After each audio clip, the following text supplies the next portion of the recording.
बाद फिर यह जागो और जगाओ कस के लगाओ नारे। फिर यह कार्यक्रम की अगली कड़ी अपने मकाम पे होगी। आइए भाई अजय अग्रवाल जी से एक भजन सुनते हैं।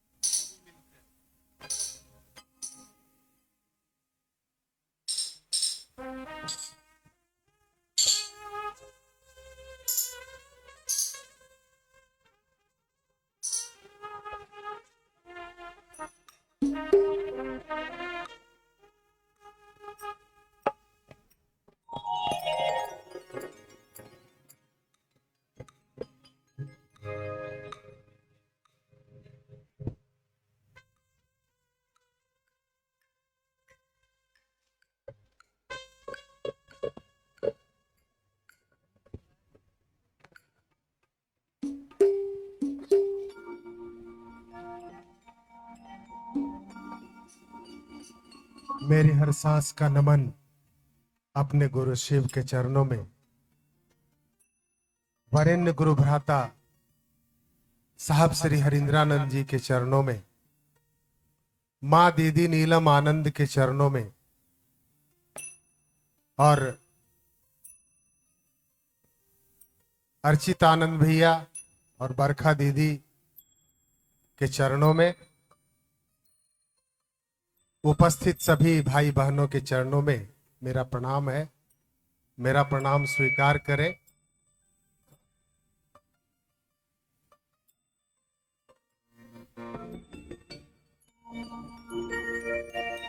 गुरु मिलते हैं शिष्य बनने से, दया होती है सूत्र करने से। गुरु मिलते हैं विश्व बनने से, दया होती है सूत्र करने से। गुरु मिलते हैं।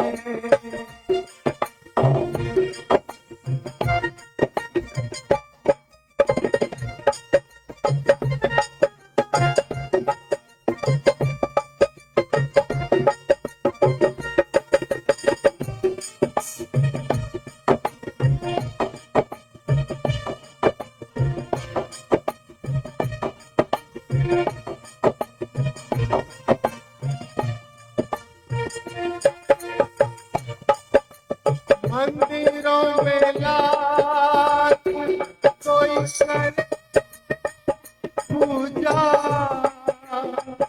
गुरु विश्वास नहीं दूजा। मंदिरों में लाख कोई करे पूजा, गुरु विश्वास नहीं दूजा। कुछ भी हासिल नहीं जमाने से, गुरु मिलते विश्व बनने से, दया होती है सूत्र करने से।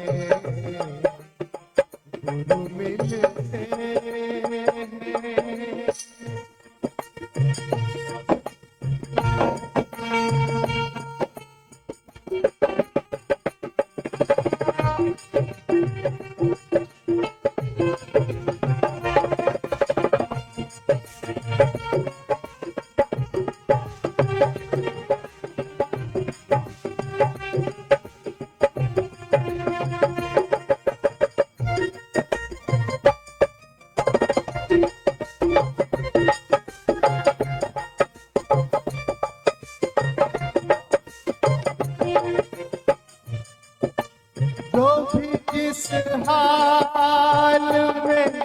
चला आए, द्वार किस्मत का खुल गया देखो। जो भी जिस हाल में चला आए, द्वार किस्मत का खुल गया देखो। राह मिलती है दिल को पाने से, गुरु मिलते हैं इस पल से। दया होती है सूत्र करने से, गुरु मिलते हैं।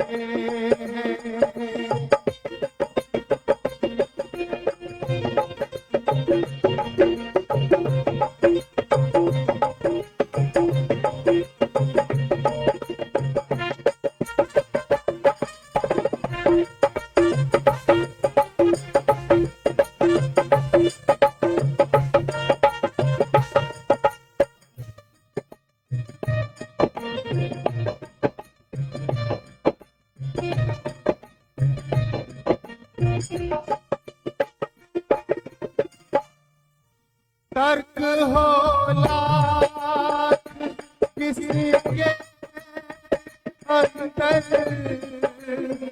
गुरुवर का प्रेम ही किनारा है। तर्क हो लाख किसी के अंदर, गुरुवर का प्रेम ही किनारा है। गुरु मिलते नहीं फसाने से, गुरु मिलते हैं इस बनने से। दया होती है सूत्र करने से,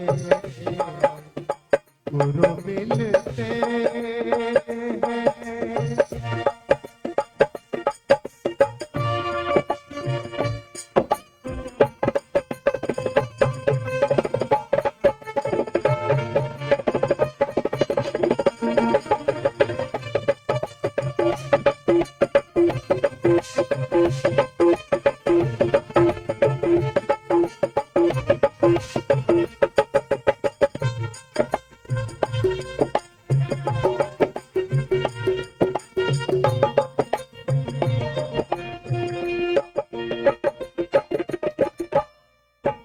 पहला सूत्र है गुरु दया मांगे, दूसरा है गुरु की चर्चा करे।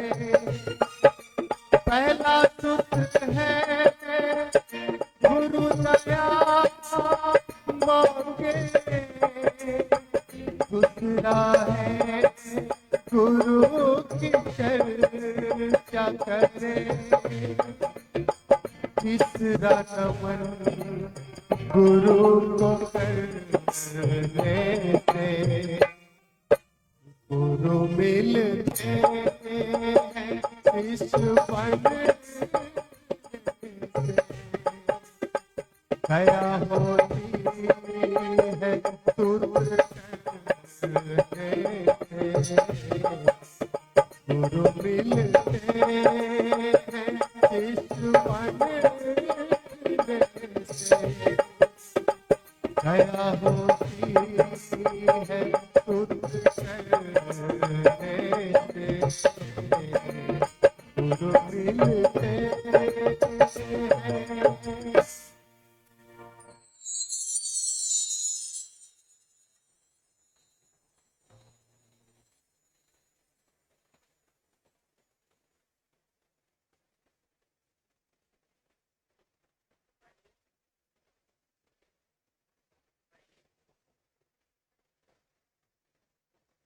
आइए हम सभी इस पावन महोत्सव की अगली कड़ी में सुनेंगे प्रोफेसर रामेश्वर मंडल सर को, जिनके लिए विषय है जगत गुरु शिव की शिष्यता के पृष्ठभूमि। गंभीरता से सुनिएगा। जगत गुरु शिव की शिष्यता की पृष्ठभूमि, व्याप्ति एवं प्रयोजन, ये वो विषय है जिसके लिए कहना चाहूंगा कि कौन कहता है कि आसमान में सुराग नहीं होता, एक पत्थर तो तबीयत से उछालो यारो। और साहब ने एक पत्थर विचार का उछाला और हम लोगों के बीच शिव गुरु ज्ञान की गंगा बह पड़ी। आइए सुनते हैं मंडल सर को।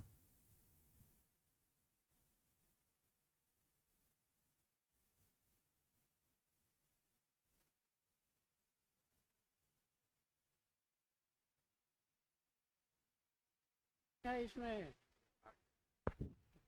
अपने गुरु भगवान शिव के चरणों में प्रणाम प्रणाम निवेदित है। इस कालखंड के प्रथम शिष्य से अपने वरेण्य गुरु भ्राता साहब श्री हरिंद्रानंद जी और इस कालखंड की प्रथम शिव शिष्या हम सबों की शक्ति स्वरूपा दीदी नीलम आनंद के चरणों में, यहाँ उपस्थित आप अपने सभी भाई बहनों के चरणों में मेरा प्रणाम है। जगत गुरु भगवान शिव की शिष्यता भारतीय अध्यात्म की सबसे अनमोल देन है। ये कहना गलत नहीं होगा कि पड़ा पारस बेचे तेल, देखो भाई किस्मत का खेल। वो पारस मणि हमारे संस्कृति की विरासत है, जिस पारस पत्थर से लोहे को सोना बनाया जाता है। यह आध्यात्म की विद्या, स्वयं को जानने की विद्या, अपने जीवन के बंधनों से मुक्त होने की विद्या, आध्यात्म की विद्या। इस विद्या के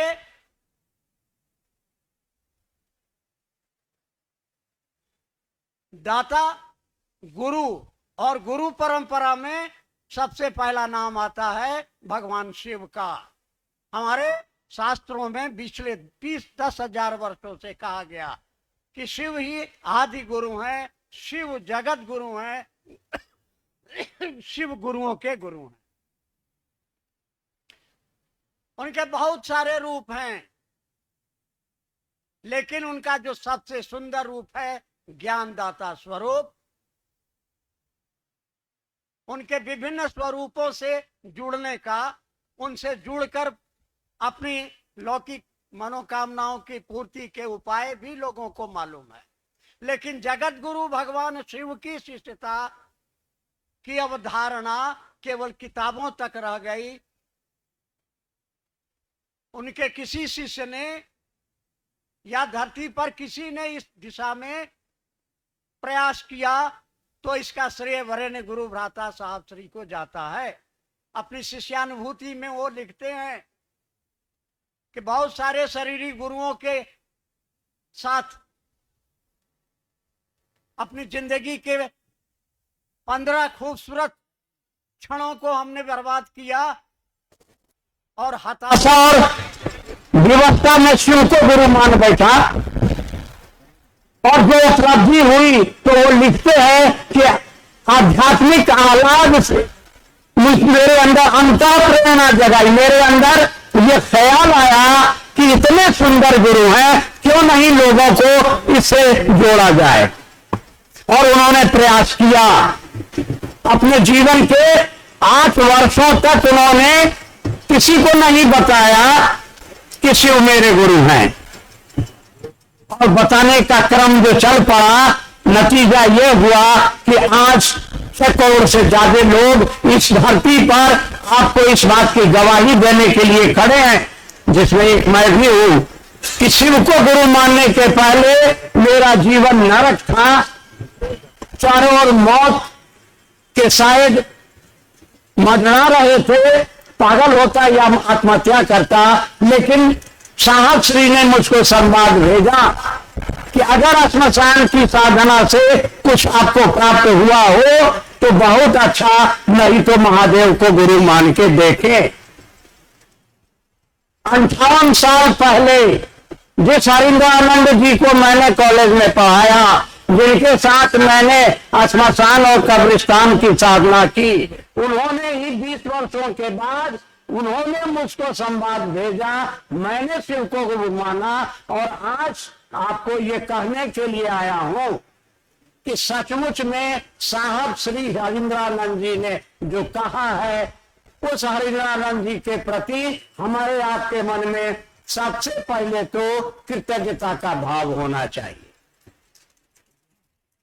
साहब ने कहा कि अगर किसी ने एक गिलास पानी भी पिलाया तो आपको उसका आभार मानना चाहिए। तो मैं आभारी हूं, और आप सबों के साथ हम सबों की आपका आभार अपने गुरुवत साहब श्री हरिंद्रानंद जी और दीदी नीलम आनंद के चरणों में, आपकी ओर से, अपनी ओर से उनके चरणों में समर्पित करता हूं। साहब ने बताया कि शिव गुरु के रूप में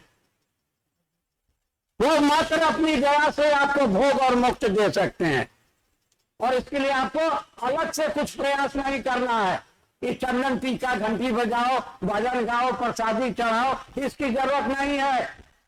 उन्होंने एक सीधा राजमार्ग दिया जो शिष्टता का राजमार्ग है, और जो आपको निश्चित रूप से पहुंचा देगा कहां? महादेव के पास।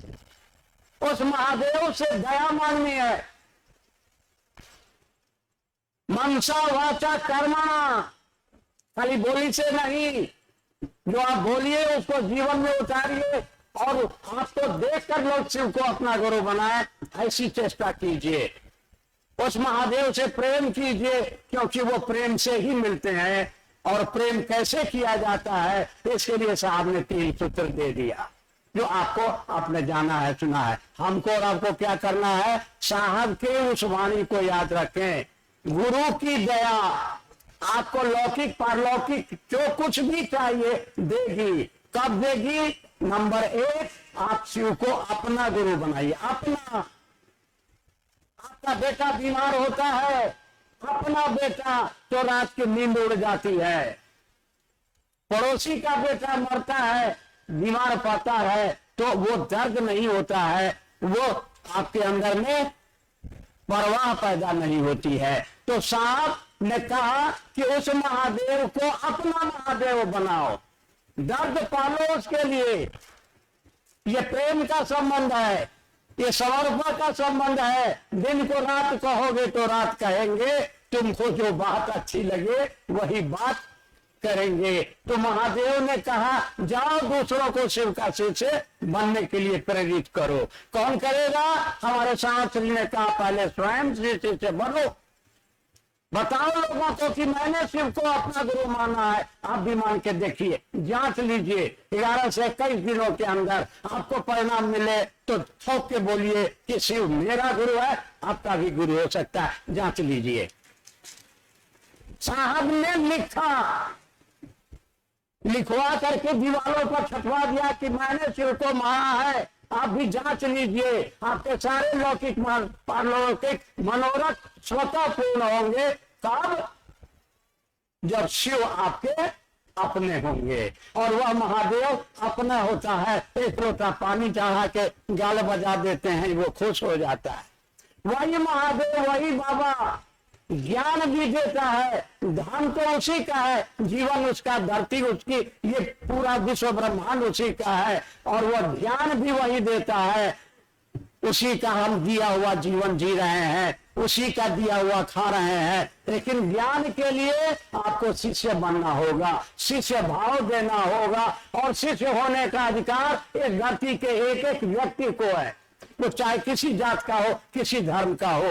जरूरत केवल है इस प्यास को, इस तड़प को आप अंदर पैदा कीजिए। क्या? हे शिव, आप मेरे गुरु हैं, मैं आपका शिष्य हूं। सरकार दया करके मेरे अंदर ये समझ पैदा कर दीजिए कि आप मेरे हैं। आप करके देखिए, आपके जीवन की दशा और दिशा बदल जाए तो दूसरों को भी कहिए। समय ज्यादा हो गया, इसी आग्रह और अनुरोध के साथ इस बात को कहिए, खाली बोलिए मत। लोगों को सुनाइए, वो माने या नहीं माने, कहिए कि शिव मेरे गुरु है, मैंने जांचा है, आप भी जांच लीजिए, और परिणाम मिल जाए तो जरूर लोगों को कहिए। इसी आग्रह और अनुरोध के साथ आप सभी भाई बहनों के चरणों में मेरा प्रणाम।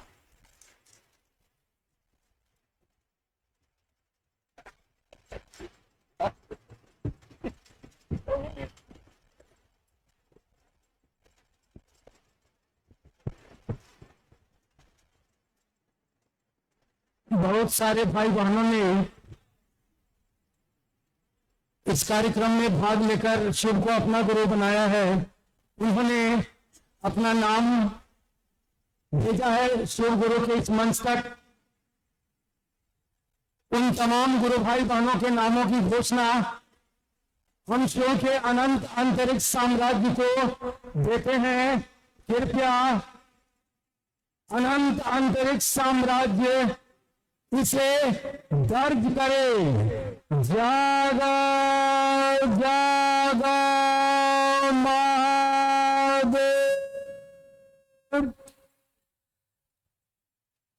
आइए अब हम एक भजन सुनेंगे और इसके बाद भैया श्री अर्जित आनंद जी को सुनेंगे। हम आप अपनों से अपनी बात करते हुए उनके आने से पहले हम एक भजन सुनते हैं। भाई आलोक जी, भाई आलोक जी,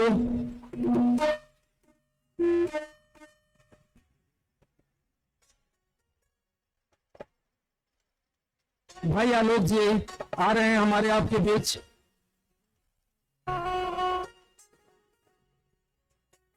साहब दीदी के इस अभियान को, इस शिव से सीता तो हमको आपको स्नेह स्नेह आगे बढ़ाते रहना है। आइए भाई आलोक जी से एक भजन सुनते हैं, उसके बाद अन्नू भैया को सुनेंगे।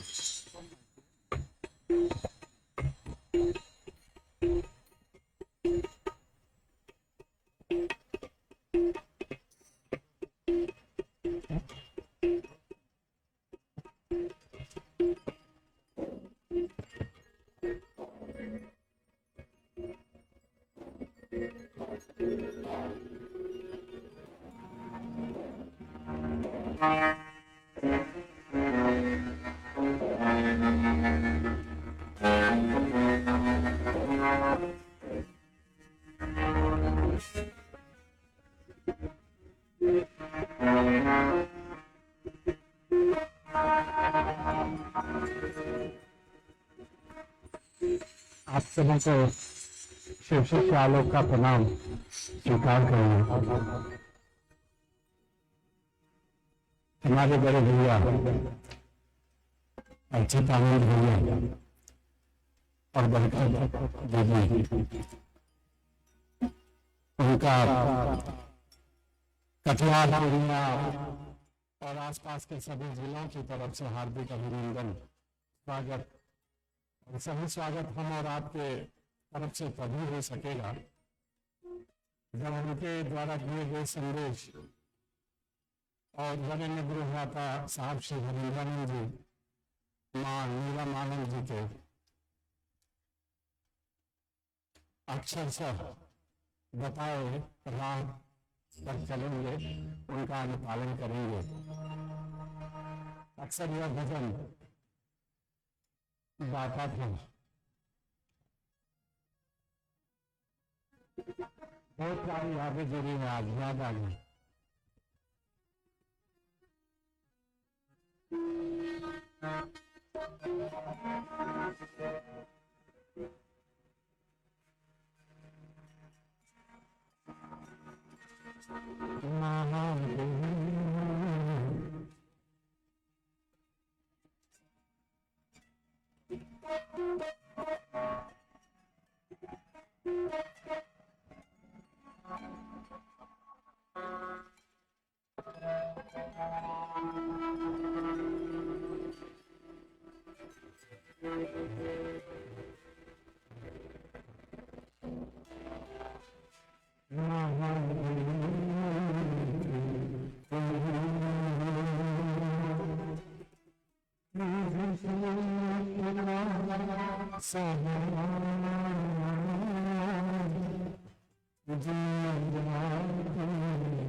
आइए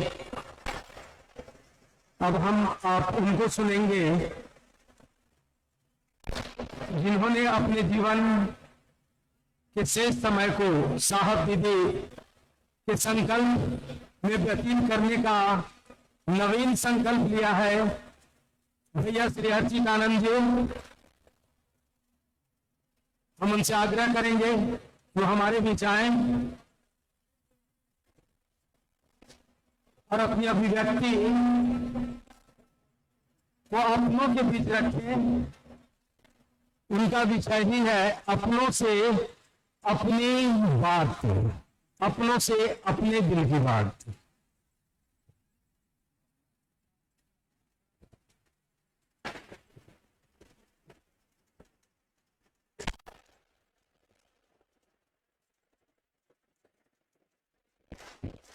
अपने गुरु महादेव साहब दीदी और रानी पत्रा के इस मैदान में उपस्थित तमाम गुरु भाई गुरु बहनों को मेरा प्रणाम है।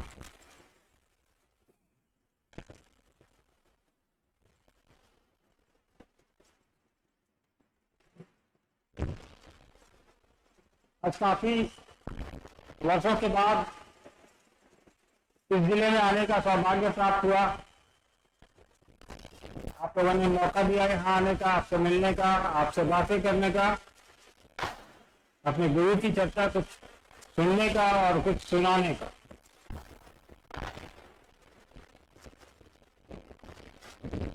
हम और आप सुबह से सुन रहे हैं, तमाम गुरु भाई गुरु बहन आ रहे हैं, इन्होंने अपनी अनुभूतियां आपको बताई, अपने महादेव के बारे में आपको बताया।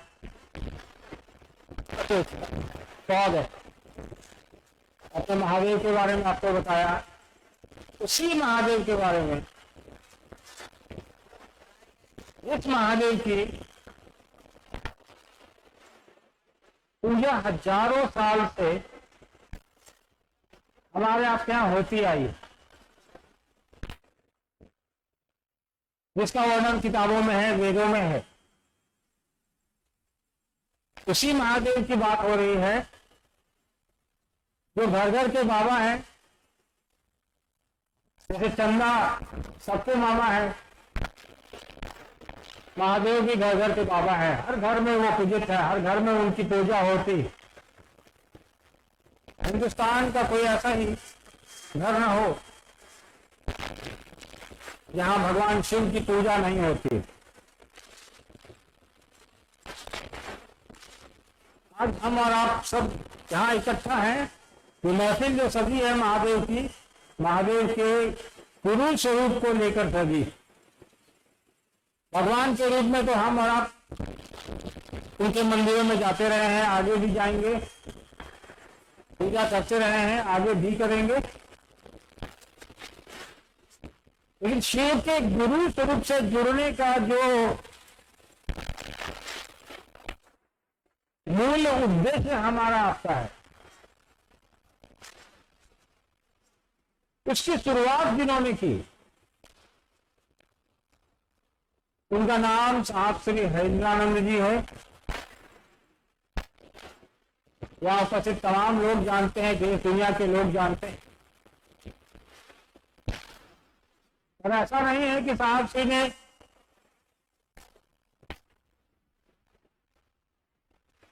एक अकेले इंसान है जो कहते हैं कि महादेव गुरु है। साहब के पहले भी कई लोगों ने कहा महादेव गुरु है, किताबों में लिखा है महादेव गुरु हैं, जगत गुरु हैं, गुरुओं के गुरु हैं।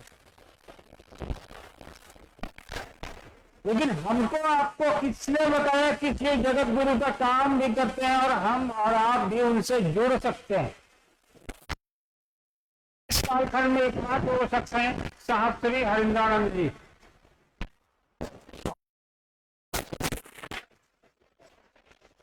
आज से पहले जब भी साहब ने कमरे से बाहर शिव की चर्चा शुरू की, लोगों को बताना शुरू किया, उसके पहले इतने शिष्य हुए, प्रसिद्ध हुए, उन्होंने लोगों को क्यों नहीं बताया? साहब को क्या जरूरत आन पड़ी कि लोगों को कहा कि नहीं, तो महादेव सबका है, भगवान के रूप में तुमको दे सकता है, हमको दे सकता है, धन वैभव संपदा सुख शांति।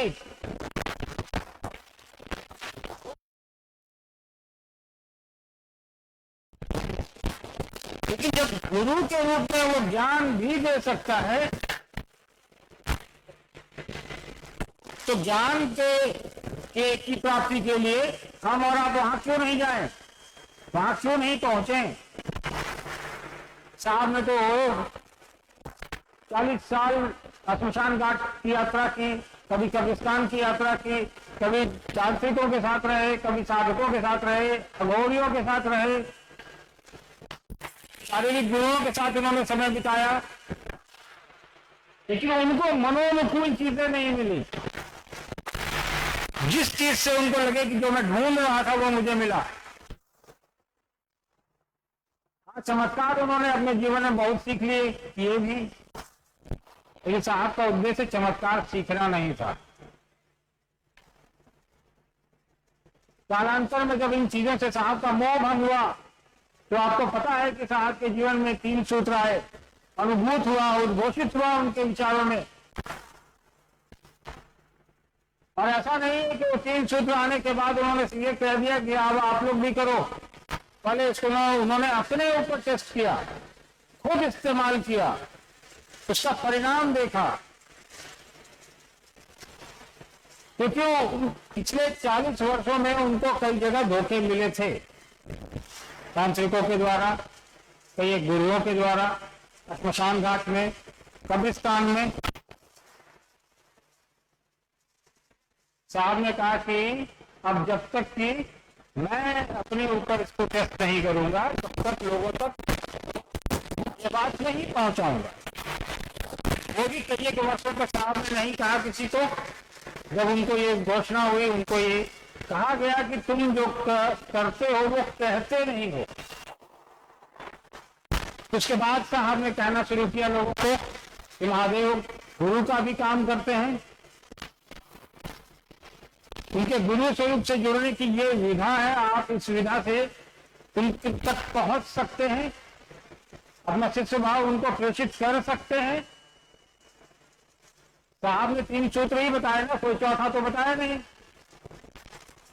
उन्होंने बिल्कुल आसान शब्दों में उनके गुरु स्वरूप से जुड़ने की विधा हमको और आपको बता दी। कोई बंधन नहीं रखा, ना तो दीक्षा लेनी है किसी से, ना किसी को देनी है, ना किसी से पैसे लेने हैं, ना किसी को देने हैं। आप कौन से धर्म से आते हैं, कौन सी जाति से आते हैं, आप क्या खाते हैं, आप गोरे हैं, आप काले हैं, आप अमीर हैं, आप गरीब हैं, कोई बंधन नहीं, बंधन हो भी नहीं सकता। लेकिन महादेव तो सबका है। अगर महादेव सबका है तो बंधन कहाँ, इसका कोई सवाल ही नहीं है। साहब ने कहा कि हर वो आदमी ये पात्रता रखता है जो धरती पर आया है कि वो शिव को अपना गुरु बना सके, महेश्वर शिव को अपना गुरु बना सके। और देखिए साहब ने आज से 40 साल 35 साल पहले जो यात्रा शुरू की, दीदी ने कदम कदम पर साहब का साथ दिया, उनके साथ चली। साहब खुद एक अधिकारी, दीदी खुद एक जमींदार की पुत्री रही। आज साहब और दीदी दोनों ही शरीर में उपलब्ध नहीं है, लेकिन उनकी ऊर्जा देखिए, उनका आशीर्वाद देखिए कि हम और आप इतनी बड़ी संख्या में यहाँ पे एक दूसरे से मिलने आए हैं, अपने गुरु की बात करने आए हैं, महादेव की बात करने आए हैं, कुछ सुनने आए हैं, कुछ सुनाने आए हैं। आखिर कुछ ना कुछ तो है। आज करोड़ों लोगों ने शिव को अपना गुरु आखिर क्यों बनाया? आज हजारों लोग जो यहाँ सामने बैठे हैं वो यहाँ क्यों पहुंचे हैं इस रानी पत्रा के प्रांगण में?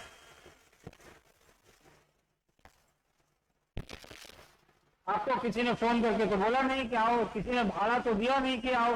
आप अपना समय निकाल कर आए हैं, आपने अपने पैसे लगाए हैं, आपने अपने बच्चों को घर पे छोड़ा है, आपने अपना काम छोड़ा है, किसी ने नौकरी छोड़ी है, छुट्टी ली है, पैसे लगाए हैं अपने यहाँ तक पहुंचने के लिए। ये आपका आपके गुरु के प्रति प्रेम दिखाता है, परवाह दिखाता है कि नहीं हमारे गुरु की बात होगी, वहां हमारे गुरु की चर्चा होनी है, वहां हमें चलना चाहिए वहां। और हम और आप इसी तरह आगे बढ़े। साहब ने चर्चाओं में कहा है कई दफे कि शिव की परिधि में रह के जो 3 सूत्र करेगा, जो 3 सूत्र कर लेगा तो उतनी देर के लिए तो महादेव की परिधि में रहेगा ही रहेगा। 24 घंटे में एक बार भी कर लेगा तो उसका खुद का तो कल्याण हो ही जाएगा। 3 सूत्रों में एक सूत्र ये भी है कि दूसरे को बताना तो दूसरे का भी कल्याण करेगा। तो हमारा प्रयत्न करें कि अपने गुरु से खुद तो जुड़े ही, दूसरे को भी जोड़ने का प्रयास करें, जन का कल्याण करें। साहब का ये घोषित है कि जन जन को शिव गुरु से जोड़ना है। जन जन मतलब हर एक इंसान को। और यह एक सतत प्रक्रिया है, रुकने वाली नहीं है, क्योंकि सृष्टि का नियम है। सृष्टि में इंसान आता है तो सृष्टि चलती है, हर दिन नए लोग आते हैं, पुराने लोग जाते हैं। तो हमारा ये लक्ष्य है, आपका ये लक्ष्य है कि साहब दीदी ने जो जिम्मेवारी हमारे आपके कंधों पर दी है, उनकी ही ऊर्जा से उस जिम्मेवारी का निर्वहन हम और आप करते चलें, आगे बढ़ते चलें, अपने गुरु को स्थापित करें लोगों के दिलों के मन में। ये हमारा आपका उद्देश्य हो। इसी उद्देश्य के साथ आप यहाँ से अभी बरखा दीदी को सुनेंगे, उसके बाद जाएंगे तो क्षेत्रों में लोगों को जोड़ने का प्रयास करेंगे कि भैया हम तो महादेव की बात करने आए हैं, आपसे कुछ लेके नहीं जाएंगे, आपको दे के जाएंगे। और आप जिसको भी महादेव की बात बताएंगे आप उसका दे के ही जाएंगे, उसको उससे लेके नहीं आना है कुछ। इस उम्मीद के साथ कि अगली मुलाकात रानी पत्रा से भी बड़ी जगह पर होगी और साहब के उद्देश्य को और पूरा करने के बाद हम लोग और दोबारा उसी ऊर्जा के साथ मुलाकात करेंगे। ज्यादा समय नहीं लूंगा आप लोगों का, क्योंकि समय काफी हो चुका है। बरखा जी का आना बाकी है आपके बीच, और उम्मीद करेंगे कि आप लोग शांतिपूर्वक उनको सुनेंगे। और सुनने के बाद उसी एक साहब की पंक्ति हमेशा याद आती है। साहब ने ऊपर में एक दफे कहा था कि मेरे पास आते हो तो या तो शिव को लेके आओ, नहीं तो फिर शिव को लेके जाओ। तो शिव चर्चाओं में जब भी आप बैठते हैं, महादेव की बात करते हैं, तो महादेव को अपने दिलो दिमाग में बैठाइए। कुछ महादेव तो दूसरे को परिचय कराइए, दूसरे के महादेव से खुद परिचय करिए और महादेव को का अलग जगाते हुए चलिए। इसी मनोकामना के साथ, इसी आभार के साथ आप सभी को मेरा प्रणाम है। धन्यवाद।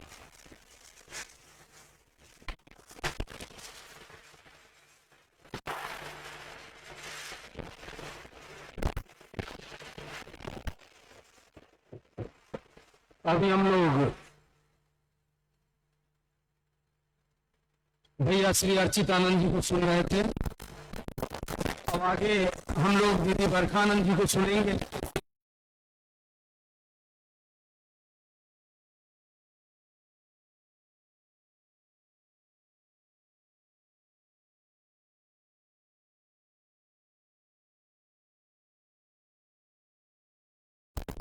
सभी मिलकर आग्रह करते हैं दीदी बरखानंद जी से, जो हमारे आपके बीच में उपस्थित हैं ही, वो शिव गुरु कि मंच तक आए, जिनका संकल्प है साहब दीदी के संकल्प में कदम से कदम मिलाकर चलना, जिनकी जिद है कि सचमुच साहब दीदी के संकल्प की स्थापना यथार्थ में लोगों के दिल में हो। हम उस दीदी बरखानंद जी को सुनने जा रहे हैं। शांति बनाए रखेंगे और गंभीरता से सुनेंगे।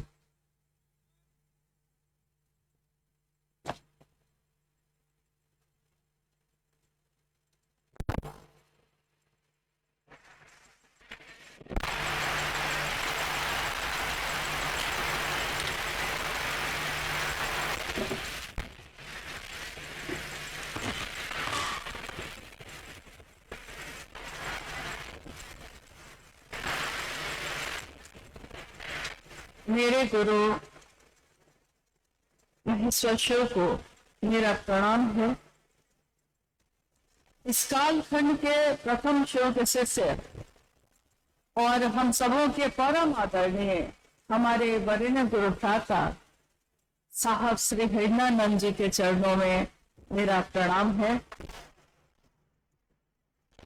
हम सबकी दीदी शक्ति स्वरूपा मां नीलम जी के चरणों में मेरा प्रणाम है।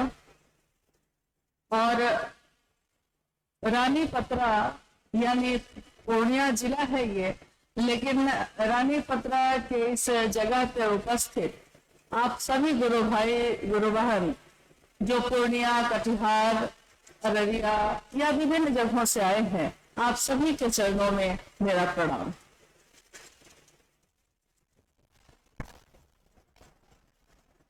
हम सबका सौभाग्य है कि इस धरती पे आने का मौका मिला जहां हमारे साहब अनगिनत बार आए और यहां आकर उन्हें अच्छा लगा। ये भी हम सबका सौभाग्य ही है, क्योंकि उनका अच्छा लगना हम सबके लिए कल्याणकारी होता है, शुभ होता है। रानी पत्रा में जैसा अभी गुरु भाई लोग बता रहे थे, पहली बार शिव गुरु महोत्सव में जब साहब आए थे 1996 में, 2006 में एक शिव गुरु महोत्सव जब आयोजित हुआ, उसमें साहब के साथ हम सबको भी आने का मौका मिला था। और उसके बाद कुछ समय के बाद एक संगोष्ठी भी हुई जो यही रानी पत्रा के इसी प्राकृतिक चिकित्सालय के परिसर में आयोजित की गई थी। हमारे साहब मंच पे विराजमान हैं और वो कह रहे हैं गुरु भाई गुरु बहनों से कि पास आइए कि हम नहीं आएंगे बार बार। सारे गुरु भाई गुरु बहन थोड़ा चकित हो गए। उनको लगा कि ऐसी बात साहब क्यों कह रहे हैं। बाद में भी हम लोगों ने उनसे कहा कि आप ऐसी बात क्यों कहते हैं। शरीर से आया है कोई, एक दिन शरीर तो जाएगा, लेकिन आप चाहे शरीर में रहिए या न रहिए, आप हमारे पास जरूर रहिएगा और हम आपके पास रहें, ये दया जरूर करिएगा, क्योंकि आपके बिना शिव के शिष्यों का जीवन वैसे ही है कि जैसे फूल है लेकिन सुगंध नहीं है, शरीर है उसमें प्राण नहीं है, शिव की शिष्यता है और उसमें साहब हरिनानंद जी नहीं है, तब तो शिव की शिष्यता कैसी हो। क्योंकि शिव गुरु हैं, ये पहचान साहब हरिनानंद जी ने ही करवाई हमको आपको, इससे पहले तो हम लोगों को पता नहीं। आइए हम लोग इस विषय पे बात करते हैं। साहब हरिनानंद जी की, हमारे वरिष्ठ गुरु भ्राता की उस वाणी को याद करते हैं जिसमें उन्होंने हम जैसों को, हम क्या हैं, हम लोग साधारण सामान्य मनुष्य हैं, सामान्य से भी अति सामान्य है। जीवन को जीने के लिए रोज सोचते हैं, घर को चलाने के लिए रोज कमाते हैं, खेतों में खटते हैं, भविष्य की योजना बनाते हैं, सोचते हैं सुखी होना, दुखी हो जाते हैं, सोचते हैं स्वस्थ होना, हॉस्पिटल पहुंच जाते हैं। यानी सामान्य से भी अति सामान्य हम और आप। शास्त्र भी नहीं पढ़ा हमने कभी, पुराण भी नहीं पढ़ा। कोई कहे कि 10 श्लोक पढ़ के सुनाओ तो नहीं पता है। किताबें नहीं पढ़ी, वेद नहीं पढ़ा, उपनिषद नहीं पढ़ा, और पढ़ा तो सीधे शिव की बात ही पढ़ ली, और वो भी अपने दिल में ही पढ़ ली। किसके कारण? साहब हरिनानंद जी ने कहा कि गुरु, सदगुरु और जगत गुरु, गुरु की 3 श्रेणियां हैं। 3 श्रेणी के गुरु होते हैं। गुरु, इस शब्द की व्याख्या उन्होंने की कि गुरु का अर्थ होता है जो अंधेरे से रोशनी की तरफ ले जाए। और अंधेरा तो है ही, हर जगह है, शाश्वत है। हम लाख रोशनी कर ले, हम लाख बल्ब और ट्यूब जला लें, लेकिन जैसे ही वो बुझता है अंधेरा फिर से है। यानी अंधेरा तो है इस जगत में, मानसिक तल पर भी और आध्यात्मिक तल पर भी अंधेरा तो है ही। उस अंधेरे में गुरु रोशनी लाते हैं, उजाला भर देते हैं। मन उजियारा जब जब छाए, जग उजियारा होए। मन में जब जब उजियारा छाता है, ये जग भी रोशन होता है, जग में भी उजियारा छाता है। और गुरु के लिए उन्होंने कहा कि गुरु अपने शिष्य को, कोई गुरु अपने शिष्य को अपने दर्शन से, अपनी वाणी से, अपने स्पर्श से, साधना और जप से ईश्वर की तरफ ले जाने का काम करता है। हम चाह रहे अति सामान्य लोग गुरु की खोज भी करते हैं तो सही गुरु नहीं मिल पाता, और अगर मिलता भी है तो उस तक पहुंचना बड़ा कठिन है, पहुंच नहीं पाते। यानी सामान्यतः गुरु की वाणी से भी वंचित हो जाते हैं, स्पर्श से भी वंचित हो जाते हैं, दर्शन भी बहुत दूर से ही कर पाते हैं। साधना और जप होता नहीं हमसे। साधना यानी ईश्वर के प्रति मन को एकाग्र करके एक हो जाना, मन को एक कर लेना। जैसे ही बैठते हैं पूजा घर में या कहीं भी, मन को चाहते हैं कि एकाग्र करें, लेकिन मन जाता है बाजार में, मन जाता है रिश्तों पे, मन जाता है सुख और दुख पे, मन टिकता ही नहीं, साधना भी नहीं हो पाती। जब गुरु का नाम जप हो जाए या मंत्र का जप हो जाए, वो भी नहीं हो पाता। माला लेकर बैठते तो है, लेकिन नींद आ जाती है, माला हाथ से छूट जाती है, या मन भटक जाता है, माला पे भी जप नहीं हो पाता। अब सदगुरु श्रेणी के गुरु हैं। सदगुरु श्रेणी में साहब ने इसकी व्याख्या की, सदगुरु अपनी दया से आपको शिव से मिलवा सकते हैं। वो मात्र अपनी दया से मिलवा सकते हैं, लेकिन एक शर्त होती है उसमें। विशेष शर्तों के अधीन आए हुए लोगों को ही वो ऐसा कर सकते हैं, ईश्वर से मिलवा सकते हैं। कौन है ये? विशेष शर्त का अर्थ होता है कि सदगुरु तो हो गए हैं, लेकिन उनकी शरीर में है तो पसंद और नापसंद है। किसी को ब्रह्मचारी बन के आना पड़ता है, यानी गृहस्थ आश्रम को छोड़ के आना होगा, मांसाहार का त्याग करना होगा, प्याज लहसुन नहीं खाना होगा, किस जाति के हैं, किस धर्म के हैं, किस कुल के हैं, किस वंश के हैं, इन बातों का भी ध्यान उसमें आ जाता है। यानी पूरी तरह मुक्त तो सदगुरु भी नहीं हो पाते, लेकिन वो अपनी दया से अगर उनके इन शर्तों के घेरे में लोग आते हैं तो उनको वो ईश्वर से मिलवा सकते हैं। सदगुरु की व्याख्या जो साहब ने कही है वो ये है। अब आते हैं जो हमारे आपके गुरु हैं, जगत गुरु शिव। जगत गुरु शिव यानी कि वो महादेव जो ईश्वर के रूप में पूजित है, आज से नहीं, जब से ये सृष्टि है तब से। काल बदलता है, सदियां बदलती हैं, शिव का रूप कभी नहीं बदला।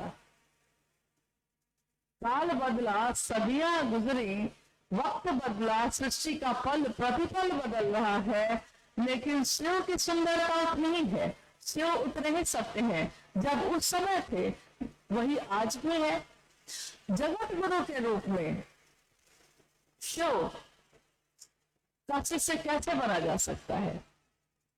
क्योंकि अभी अभी मैंने आपको बताया कि गुरु के लिए भी कुछ पात्रता चाहिए, सदगुरु के पास जाने के लिए भी कुछ पात्रता चाहिए। तो जब सामान्य और मनुष्य में यानी शरीरधारी रूप में रहते हुए गुरु पात्रता खोजते हैं, योग्यता खोजते हैं, तो हम तो बात कर रहे हैं अब जगत गुरु की, गुरुओं के गुरु की, सदगुरुओं के गुरु की, यानी महागुरु महादेव खुद, विश्व गुरु महादेव स्वयं। तो एक साधारण इंसान सोचता है कि महादेव मेरे गुरु होंगे तो महादेव क्या क्या पात्रता खोजेंगे, और हमको आपको आता क्या है, तो हम उनके शिष्य बनेंगे कैसे? साहब ने कहा कि जब जगत गुरु शिव खुद गुरु होते हैं और कोई मानव अपने मन में, कोई जीव अपने मन में सिर्फ ये विचार रखता है कि शिव मेरे गुरु होंगे, उस शिव को, उस मानव के अभ्युदय का भार लेना ही पड़ता है, उनको गुरु बनना ही पड़ेगा। वो विवश है गुरु बनने को, क्योंकि वो कुर्सी पे बैठे हैं जगत गुरु के।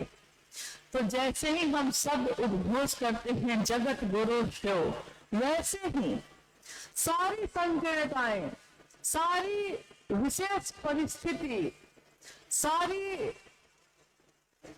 नियम और कानून सारे के सारे ध्वस्त हो जाते हैं, क्योंकि अब सीधे जगत गुरु शिव से जुड़ने की बात आ गई। स्वाभाविक है कि जब गुरु और शिव कैसे गुरु होंगे, मात्र हमारे आपके मन में इस विचार से कि शिव मेरे हैं, शिव मेरे हो जाते हैं। कितना सहज है, कितना सरल है, लेकिन हम लोग आज तक सोचते रहे कि बहुत कठिन है, बहुत दूर का रास्ता है। अब हम आते हैं कि गुरु जब 3 तरह के होते हैं तो शिष्य भी 3 तरह के होंगे ना। प्राथमिक यानी कि पहला क्लास में पढ़ने वाले बच्चे का जो गुरु होगा, उस गुरु का जो शिष्य होगा, उसका एक जगह होगी उसकी, यानी प्राथमिक। उससे ऊपर होगा तो माध्यमिक, उससे ऊपर होगा तो सबसे ऊपर, जो हम लोग कहते हैं हाई स्कूल, कॉलेज। यानी जैसे जैसे गुरु बढ़ते हैं शिष्य की पात्रता भी बढ़ती है। तो एक सामान्य शरीरधारी गुरु जब होंगे तो शास्त्रों ने कहा है कि उनके शिष्य कैसे शिष्य होंगे, तो साधन शिष्य। साधन यानी कि मैंने अभी कहा कि साधना और जप से, वाणी स्पर्श और दर्शन से जो ईश्वर की तरफ ले जाते हैं, उनके शिष्यों की श्रेणी होगी साधन सिद्ध, यानी साधन के द्वारा, साधना के द्वारा कर्म करके, क्रिया करके ईश्वर की तरफ जा सकते हैं। जब हम कहते हैं सदगुरु, उनके शिष्यों की श्रेणी क्या होगी, तो साहब ने कहा कि कृपा सिद्ध, यानी वो अपनी कृपा से अपने शिष्य को शिव की तरफ उन्मुख कर लेते हैं, दया कर देते हैं, कृपा कर देते हैं। लेकिन जब जगत गुरु शिव की बात होती है तो उनके शिष्यों की श्रेणी होती है नित्य सिद्ध। इसकी व्याख्या साहब ने की। नित्य सिद्ध का अर्थ होता है कि यानी जिसने कोई सिद्धि का प्रयास नहीं किया, उसको सिद्धियां प्राप्त ही है, उसको कुछ भी करने की जरूरत नहीं। तो शिव के शिष्यों के लिए साहब हरिंद्रानंद जी ने कहा कि मात्र उसके शिव की, उसके गुरु की दया ही उसको शिष्य बनाती है। उसको कोई प्रयास करने की जरूरत नहीं, कोई साधना नहीं आती तब भी, कोई माला का जप नहीं होता है तब भी, कोई जप नहीं होता है तब भी हमारे गुरु शिव हो सकते हैं। आज तक के इतिहास में गुरु और शिष्य परंपरा में इस तरह की पद्धति, इस तरह का रास्ता हर जीव के लिए, जन जन के लिए कभी नहीं आया ही नहीं। जबकि शिव के शिष्य भी हुए, शिव के भक्त भी हुए, शिव की पूजा करने वाले लोग भी हुए और शिव को गुरु मानने वाले लोग भी हुए, लेकिन किसी ने उस गुरु की स्थापना जन जन में नहीं की। और एक दिन इस कालखंड में एक बालक का जन्म हुआ, जिस बालक का नाम दुनिया ने रखा हरिंद्रानंद। और दुबले पतले सामान्य दिखने वाले व्यक्ति जिनका नाम हरिंद्रानंद है, जैसे जैसे बालक से बड़े होते गए, क्षमता विकसित होती गई, योग्यता बनती ही चली गई। इसके लिए उन्होंने कोई प्रयास नहीं किया, इसके लिए कुछ भी नहीं किया। और एक दिन सन 1974 में उनके मन में ये विचार सीधा प्रवेश कर गया। देखिए, जब जगत गुरु की बात होती है तो रास्ते में कोई श्रेणी नहीं आती, कोई नियम और बंधन नहीं आते, कुछ भी नहीं आता। वो सीधे पात्र जो होता है उसके मन में प्रवेश कर जाते हैं। और मन में प्रवेश तो किया उन्होंने, लेकिन किसके? न तो मेरे, न तो आपके। जो उस योग्य होगा, ट्रांसफार्मर की बिजली भी तो उसी में न दौड़ेगी जो उसको धारित कर सकता हो, जो उसको संभाल सकता हो, जो उसको बर्दाश्त कर सकता हो। तो 1974 में साहब के विचारों में ये आया कि गुरु भगवान होते हैं तो भगवान गुरु क्यों नहीं है। भगवान और शिव को कहते थे, उन्होंने शिव को ही अपना गुरु बना लिया। और उनके जीवन की यात्रा, ये आध्यात्मिक यात्रा शिव के शिष्य की ऐसी प्रारंभ हुई जैसे इस बार की यात्रा में हम लोगों ने जिन जिन जगह को देखा है, हम सब के सर झुक जाते हैं उस जगह को देखने के बाद। लगता है कि इतने वर्ष पूर्व हमारे साहब और मां नीलम कितनी कोमल रही है। वो एक चीरा भी काट ले तो जिसके बदन पे सूजन आ जाती है, वो गर्भवारी के शमशान भूमि में जमीन पे बैठकर अपने साहब के साथ शिव गुरु महोत्सव में शामिल हुई, 13 लोगों के साथ। जहां जाने का रास्ता भी नहीं, कोई सवारी नहीं, पैदल पैदल ही साहब स्टेशन से उतरकर उस स्थान तक जाते थे। मां नीलम आनंद और उनके साथ के लोग जाते थे।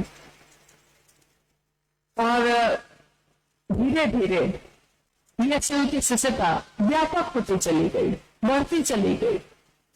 लेकिन इस व्यापक होने में अभी थोड़ी देर पहले भाई सोमेंद्र जी एक विषय पे बोल रहे थे। शिव की शिष्यता में साहब और दीदी की क्या भूमिका है इस विषय पे सोचिए। हम और आप तो तब भी गाड़ी से आ जाते हैं, आज है, उस दिन और भी नहीं था। और क्या खाए होंगे वो, कहाँ बैठे होंगे वो, कैसे चले होंगे वो। आज सांझ की आवाज पूरी दुनिया सुन रही है, पूरी दुनिया उनके दिल की आवाज से, उनके दिल की आवाज की गूंज से आप्लावित है। हम शिव शिष्य है, हमारे गुरु शिव है, ये बात गूंज रही है फिजाओं में। लेकिन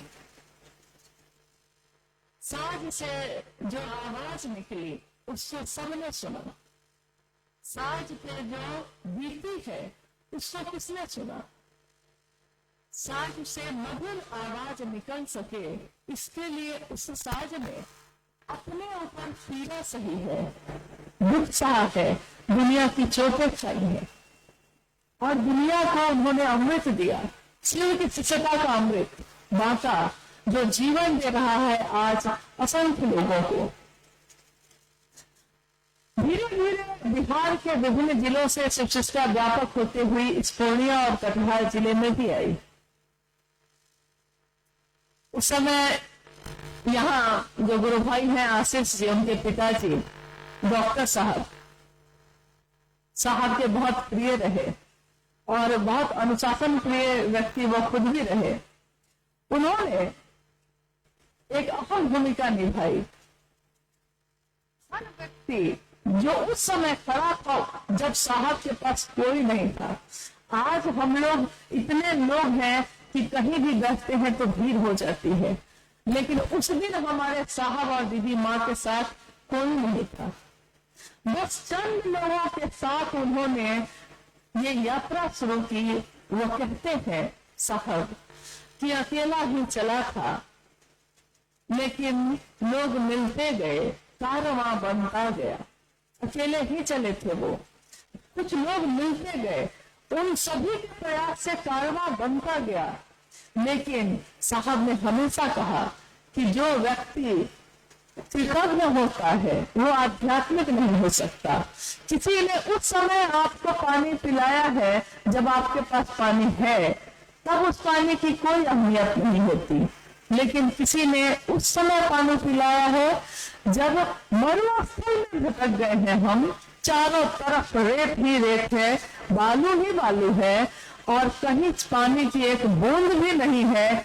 उस समय अगर कोई एक घूंट पानी भी पिलाता है तो आप अपने जीवन में तो उसको नहीं भूलिएगा। शिव की शिष्यता की ये आध्यात्मिक यात्रा साहब की इस जगत में शुरू हुई। कुछ लोगों ने उनका साथ दिया। आज वो सारे लोग, कुछ साल बीत गए ना, वो सारे लोग वृद्ध हो गए हैं, बूढ़े हो गए हैं, शरीर अब अवस्थ हो गया है, चल नहीं पाता होगा, लेकिन मन से वो आज भी उतने ही सबल शिव शिष्य हैं। और साहब ने एक बार रांची में एक कार्यक्रम का आयोजन किया कि आओ करें बुजुर्गों का सम्मान। उस आयोजन में उन्होंने 2 पंक्ति लिख के वहां पोस्टर में लगवाया था और उसमें उन्होंने कहा था कि पांव सूखे हुए पत्तों पर अदब से रखना।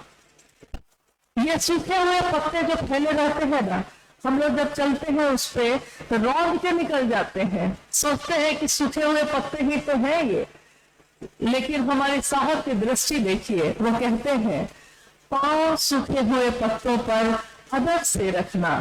धूप में मांगी थी तुमने पनाह इनसे कभी, धूप की चारों तरफ तो इसी पत्तों के नीचे आकर तुमने छाया मांगी थी, पनाह मांगा था। आज उसका जीवन खत्म हो रहा है, सूख कर गिर गया है, तो उसको अपने पैरों से मत रौंदना, अदब से रखना अपने पांव को, अगर रखते भी हो तो, क्योंकि इन लोगों ने उस समय महादेव का काम किया जब कोई साहब का साथ देने के लिए नहीं था। अगर नींव की पत्थर मजबूत नहीं होती, अगर कोई इमारत बनती है और नींव उसकी कमजोर होती है तो घर भी कमजोर ही बनता है। वो सदानंदपुर आपके पूर्णिया से ज्यादा दूर नहीं है, बेगूसराय की धरती है वो। सदानंदपुर में मंच पे अष्टमी का दिन था, मंच पे साहब खुद विराजमान है, मां नीलमानंद उनके साथ बैठी हैं। अष्टमी का दिन है, नव दुर्गा की पूजा चल रही है। साहब ने यही कह के उस संगोष्ठी को रखा था कि उन्होंने कहा था, क्या लोग अब भी ये समझते हैं कि शिव और भगवती अलग अलग हैं? जो ये समझते होंगे वो नहीं आएंगे, लेकिन जिसने ये रहस्य जान लिया होगा कि सारी शक्तियों के प्रकटीकरण जहां से होता है वो शिव है। अगर शिव मिल गया तो सारी शक्तियां मिलती हैं, शिव मिल गया, राजा मिल गया तो उसके राज्य का सब कुछ हम लोग का होता है। तो साहब ने ये संगोष्ठी उस दिन रखी थी। उस संगोष्ठी में साहब ने कहा कि मैंने तो सोचा था कि शायद पूजा करते हुए आप अपने घर से आएंगे नहीं, लेकिन तब भी आप अपने शिव के लिए आए। और उस मंच से उन्होंने वहां उपस्थित सभी गुरु भाई गुरु बहनों को एक आशीर्वाद दिया, ये कह के दिया कि मैं शिव का शिष्य हरिंद्रानंद अनाधिकार ये आशीर्वाद देता हूं कि आज यहाँ जो भी उपस्थित हैं उन सब के मन में अपने जीवन के कष्ट या कोई कामनाएं उनके मन में जो होंगी, इस क्षण में जो भी कामना, कुछ भी कोई भी कामना वो करेंगे वो पूरी होगी, पूर्ण होगी। और बाद के समय में जब उस दिन उपस्थित लोगों से बाद में लोग मिले तो सबने एक दूसरे से पूछा कि भाई उस दिन तुमने क्या मांगा था, और उसने अपनी बात कही, अपनी अनुभूति कही। सबने कहा कि मैंने जो मांगा मुझको मिला, और ऐसे मिला कि मुझको भी विश्वास नहीं है कि मिला कैसे ये। तो मुझको एक घटना याद आती है। देखिए, शिव के शिष्य हरिंद्रानंद जी से अपने मन का जुड़ाव करना कितना जरूरी है, और उनकी चाहत में मिलकर शिव की तरफ चलने से क्या होता है उसके बारे में एक छोटी सी घटना, एक कहानी ही है ये, लेकिन कहानी भी बहुत कुछ तो समझा जाती है, बात भी बहुत कुछ समझाती है, भजन भी बहुत कुछ समझा जाता है। तो एक कहानी है, ये घटना है कि एक गांव में, जैसे ये भी ग्रामीण इलाका है, एक गांव में एक साधु बाबा आए। पहले तो और ज्यादा आना जाना लगा रहता था, अब तो गांव के लोग भी लौकिक ज्यादा हो गए हैं, साधु संतों की सेवा थोड़ी कम हो गई है। बुरा नहीं है, करना चाहिए, कोई भी अगर ईश्वर की बात करता है तो उसके लिए करना चाहिए। खैर, ये घटना है कि एक साधु बाबा आए गांव के बाहर और एक स्थान पर रुक गए। उन्होंने कहा कि कुछ महीने यहाँ रहूंगा, कुछ भगवान की बात करता रहूंगा, गांव के लोग भी सुनेंगे, फिर तो मैं आगे चला जाऊंगा। गांव के लोग आते थे, साधु बाबा अपना प्रवचन सत्संग जो उनको करना था करते थे। गांव की एक महिला ने सोचा कि साधु बाबा भोजन कैसे करेंगे, तो उस महिला ने खुद ही बिना साधु बाबा के कहे हुए खुद ही सोच लिया कि मैं उनके लिए भोजन लेकर जाऊंगी रोज, भोजन लेकर जाऊंगी रोज। और वो जाने लगी, सुबह का रात का भोजन लेके जाती, पहुंचाती, साधु बाबा खा लेते, लौट आती। साधु उससे कहते कि क्या तुम्हारे मन में कोई कामना है, तो वो कहती नहीं बाबा, कोई कामना नहीं है, बस आपको खिलाना चाहती हूँ इसलिए आ गई हूँ। तो घटना आगे बढ़ती है। कुछ महीने बीत गए हैं, अब साधु उस गांव को छोड़ के आगे बढ़ने वाले हैं। वो साधु उस महिला से कहते हैं कि बहन, तुमने बड़ी सेवा की, मुझ भूखे को भोजन कराया, मुझको सोचना नहीं पड़ा, भिक्षा नहीं मांगनी पड़ी, तुमने खुद ही भोजन करा दिया है, बहुत कुछ किया है तुमने। मेरी भी एक इच्छा है, कुछ भी जो तुम्हारे मन में है मांगो, मैं उसको जरूर दूंगा। उस महिला ने बार बार कहा कि बाबा, मैंने आपसे कुछ मांगने के लिए आपको भोजन नहीं कराया है, आप क्यों चिंता करते हैं, आप जाइए अच्छे से, खुशी खुशी जाइए, फिर कभी लौट के आइएगा। लेकिन उस साधु को जिद हो गया कि नहीं, कुछ भी तो तुमको देना है, हमको एहसान है तुम्हारा मेरे ऊपर। तब महिला ने कहा कि ठीक है बाबा, अगर कुछ देना ही चाहते हैं तो एक संतान दे दीजिए, क्योंकि पति पत्नी हैं, हम दो हैं घर में, कितने वर्ष बीत गए हैं विवाह को, लेकिन संतान नहीं हुई, और मन को भी समझा लिया है कि जब नहीं ही होगी तो नहीं हुई। लेकिन आज आपने बार बार कहा है तो मन में फिर से वो चाह पैदा हो गई है। साधु ने कहा कि कल आना बहन। कल होकर वो महिला फिर गई तो साधु बाबा ने कहा कि बहन, मैं बहुत दुखी हूं कि मैं तुमको संतान नहीं दे पाऊंगा।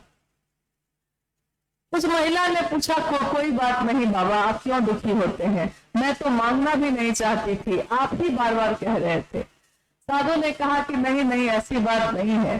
कल रात में तुम्हारे जाने के बाद मैंने अपने इष्ट से, अपने भगवान से पूछा कि एक बहुत भली महिला है लेकिन उसको संतान नहीं है, क्या मैं दे सकता हूँ? भगवान ने कह दिया है कि उसके भाग्य में नहीं है।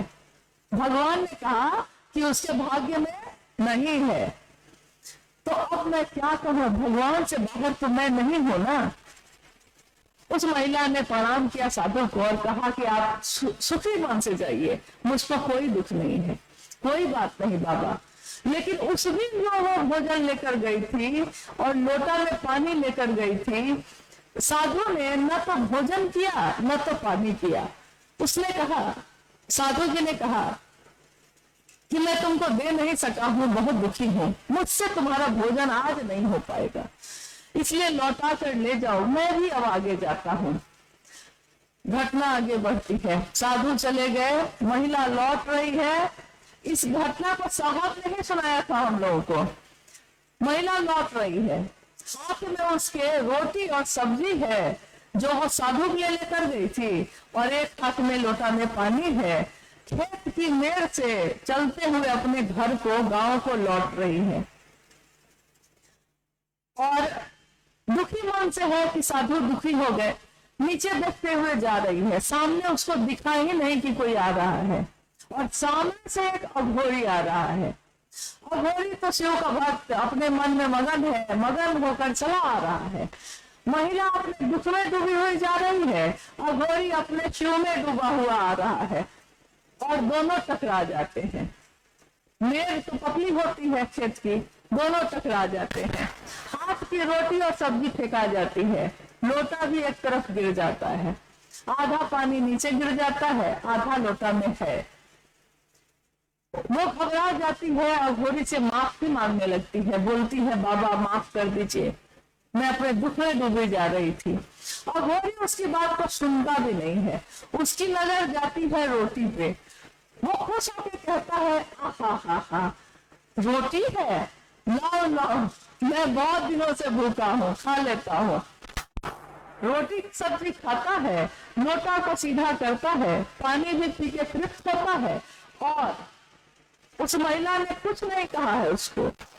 और साधु तो जा चुके हैं, अघोरी टकरा चुका है, और भोजन करके वो कहता है कि जाओ बहन, तुमने मुझको 4 रोटी खिलाई है, इसलिए तुमको 4 संतान की तुम मां बनोगी। कहानी इतनी ही नहीं है, कहानी इसी पे खत्म नहीं होती है, इस साहब की बताई हुई कहानी है, कहानी इतने पे खत्म नहीं होती है। अघोरी चला जाता है, महिला स्तब्ध होकर खड़ी हो जाती है। उसको लगता है कि अभी अभी तो साधु ने कहा है कि मेरे भाग्य में नहीं है, तो जो मेरे भाग्य में नहीं है, ये अघोरी ये क्या बोल के चला गया कि मैं 4 संतान की मां बनूंगी, कैसे चला गया। वो घर को लौट जाती है। समय आगे बढ़ता है, कुछ वर्ष बीत जाते हैं। वही साधु जो एक बार गांव के बाहर आके रुके थे, फिर से आते हैं, गांव के बाहर रुके हैं। उस गांव के लोग उनसे फिर से मिलने जाते हैं। उन गांव के लोगों के साथ वो महिला भी जाती है। साधु देखते हैं महिला को तो पहचान जाते हैं, अरे बहन, तुमने ही तो मुझको भोजन कराया था, तुम कैसी है। और कहते कहते उनकी नजर जाती है, उस महिला ने अपने 4 बच्चों को ऐसे समेट के वो खड़ी है। तो साधु कहता है, ये बच्चे कौन है। वो माँ, वो महिला कहती है कि जी मेरे बच्चे हैं। साधु कहता है, ये कैसे हो सकता है। महिला कहती है, घटना बताती है कि ऐसे ऐसे हुआ था बाबा। साधु दुख में डूब जाते हैं। जब सारे लोग चले जाते हैं, वो अपने इष्ट को, अपने भगवान को याद करते हैं और कहते हैं महादेव को, उनके भी इष्ट महादेव थे, तो महादेव को याद करते हैं और कहते हैं भगवान आपने ये क्या किया, आपने तो मेरी इज्जत नहीं रखी, मैंने आपसे कितना अनुरोध किया था उसके लिए, लेकिन आपने कहा कि उसके भाग्य में नहीं है, और उस अघोरी ने कह दिया तो इसको हो गया। भगवान कहते हैं कि तुमने पूछा था, तो जो उसके भाग्य में था मैंने बता दिया। अघोरी ने मुझसे पूछा ही नहीं यार, उसने कह दिया कि जाओ हो जाएगा, और उसने कह दिया मेरा आदमी है, मेरा गण है वो, अब उसने कह दिया है तो उसके बाद की इज्जत तो मुझको रखनी ही पड़ेगी ना। देखिए यही होता है संबंध। उसी से उसे साधु का भी एक संबंध था, उसी से उसे अघोरी का भी एक संबंध था, लेकिन ये संबंध कितना गहरा था। प्रेम अधिकार ले आता है, प्रेम अधिकार लाता है। शिष्यानुभूति में साहब हरिंद्रानंद जी लिखते हैं कि जगत के लोग, इस संसार के लोग अगर शिव को अपना शिष्य भाव देंगे, अर्पित करेंगे, तो जगत के गुरु शिव को समस्त मानव जाति के अभ्युदय का भार लेना ही पड़ेगा।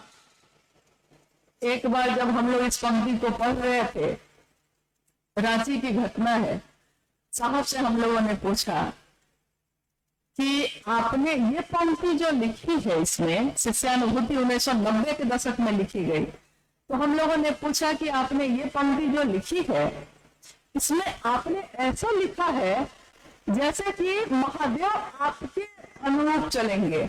नहीं, क्या आप कह रहे हैं कि अगर लोग ऐसा आपके लिए करेंगे महादेव, तो महादेव सुन लीजिए, आपको भी ये करना ही पड़ेगा। साहब ने कहा कि प्रेम अधिकार ले आता है।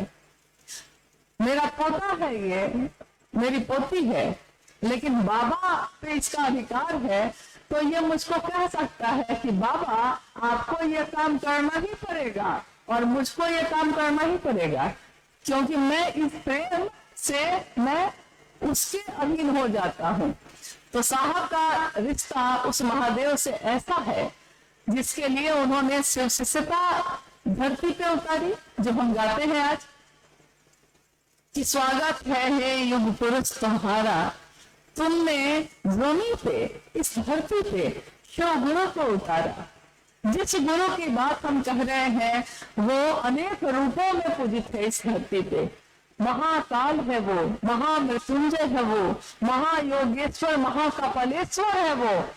यानी एक ऐसी सत्ता, एक ऐसा अक्षय स्रोत है ऊर्जा का, जिसके सामने बड़े बड़े लोग जाने से कांपते हैं, हिम्मत नहीं होती खड़े होने की, चाहे वो देवी हो चाहे देवता हो, कोई हो।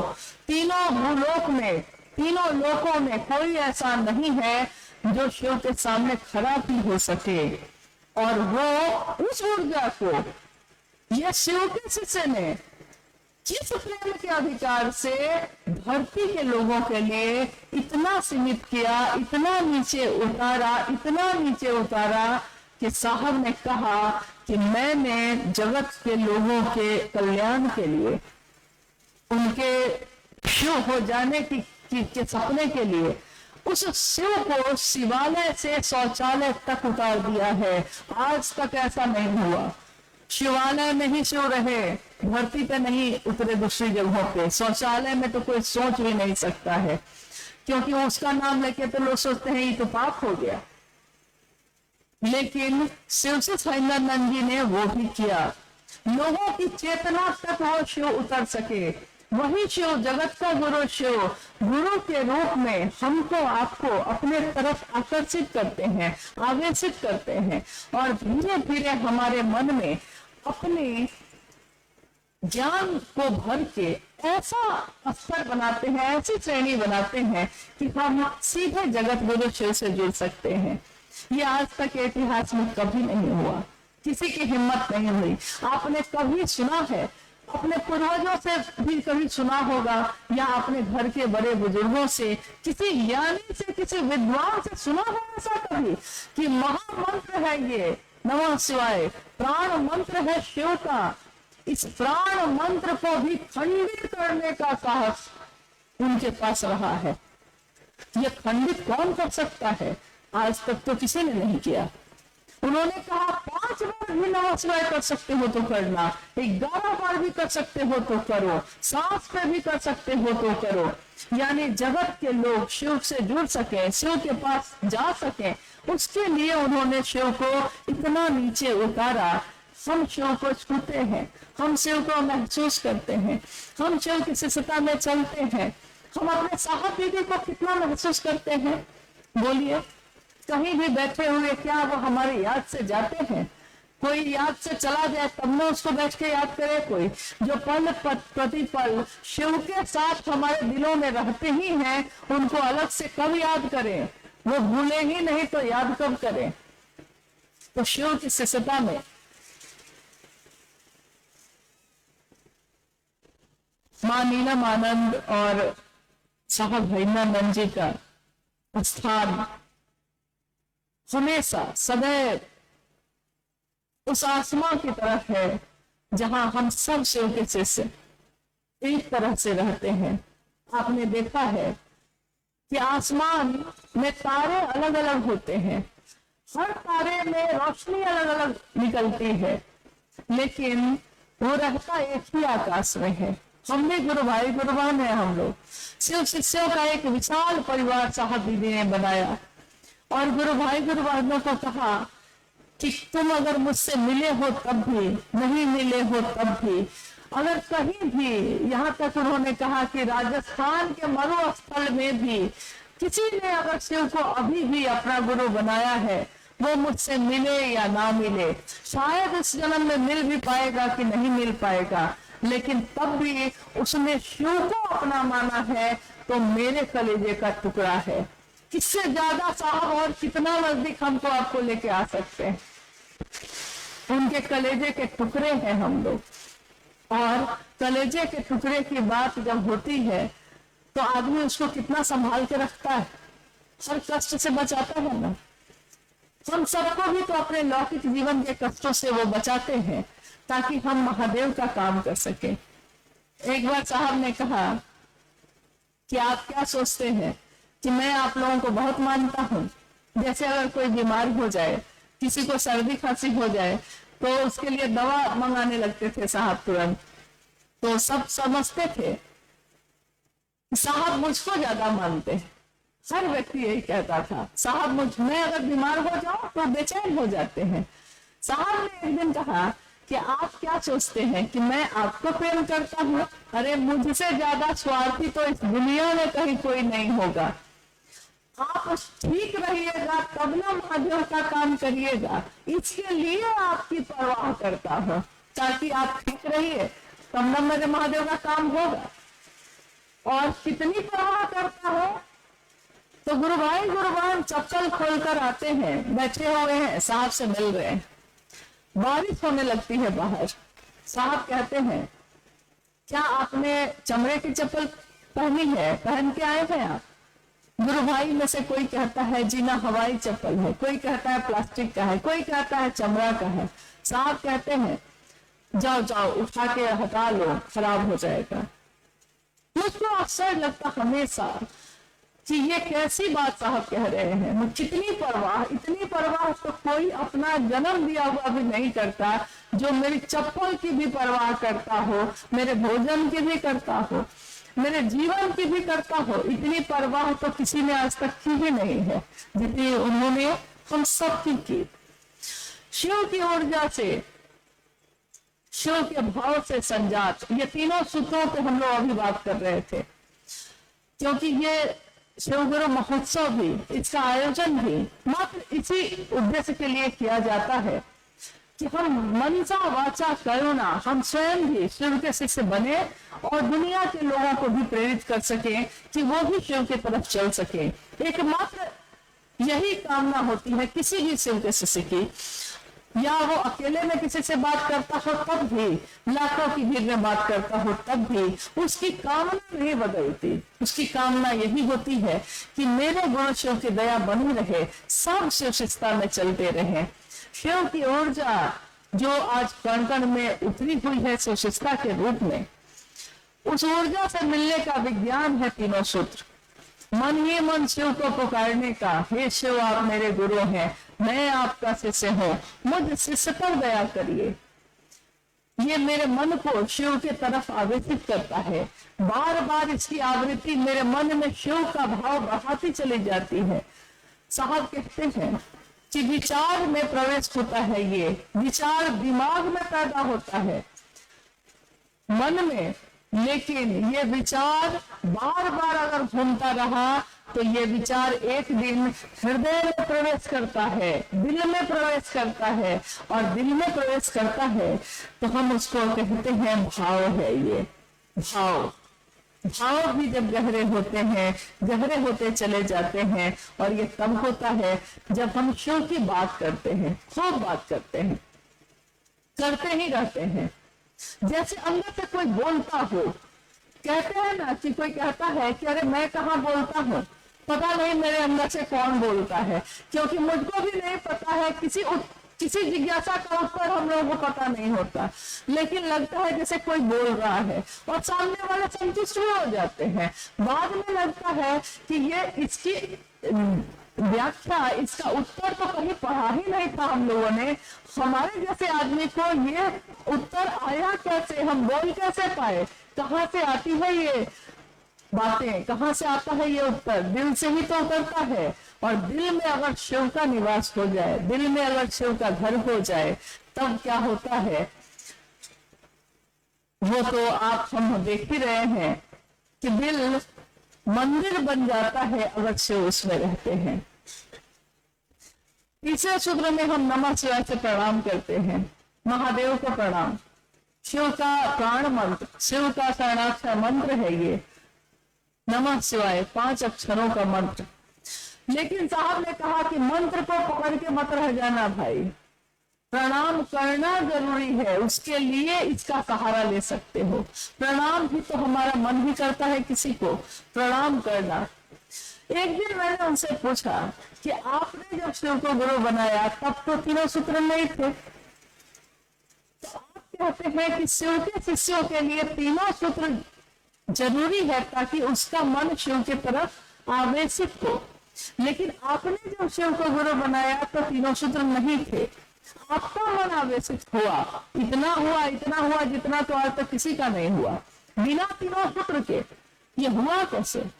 साहब ने कहा कि तीनों सूत्र करके भी वही बनोगे, और अगर शिव का भाव दिल में जगे तो जरा ध्यान हो जाता है। शिव का भाव दिल में जग जाए तो शिव का ध्यान हो जाता है, यानी शिव की दया के आश्रम में हम खड़े हो जाते हैं। किसी को तीनों सूत्र नहीं पता हो तब भी वो करेगा वही, शिव की दया में खड़ा हो जाएगा आके, और शिव का भाव भर गया है मन में तो बोलेगा वही, चाहे उसको दूसरा सूत्र मालूम हो या नहीं हो, यानी शिव की चर्चा करेगा, शिव की बात करेगा। और कोई भी अपने गुरु को तो प्रणाम करेगा ही ना, तो तीनों सूत्र हो तब भी करेगा।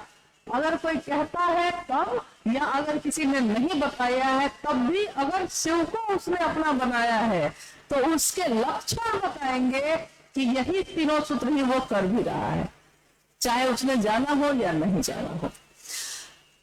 समय चूंकि अभी काफी जा रहा है तो आइए हम लोग कुछ जिज्ञासाओं पे बात कर लेते हैं। अभी मैंने कहा है कि हम लोग को बहुत बार उत्तर आता भी नहीं है, और साहब ने कहा कि गुरु का मंच है ये, इस पे शिव गुरु की बात होती है, लेकिन ये मत सोचिएगा कि कोई विद्वान आया है, कोई बहुत वरिष्ठ आया है, या कोई साहब के परिवार के कारण आ गया है, ऐसा नहीं है।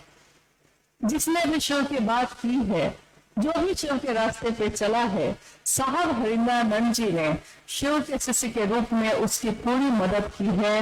बशर्ते दीदी नीलम आनंद जी की आवाज को याद करिए। गुरु कार्य में हम अगर बेईमानी ना करें तो साहब और दीदी की पूरी मदद मिलती है, कोई आपको रोक नहीं सकता। आपके रास्ते प्रशस्त होते चले जाते हैं, आप बढ़ते चले जाते हैं। आइए हम लोग कुछ जिज्ञासाओं पे बात कर लेते हैं।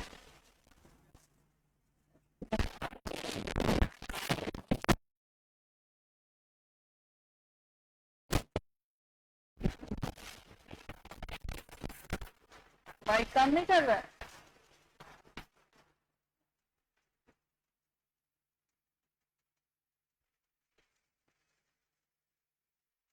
आप बोल दीजिए, हम बता देते हैं।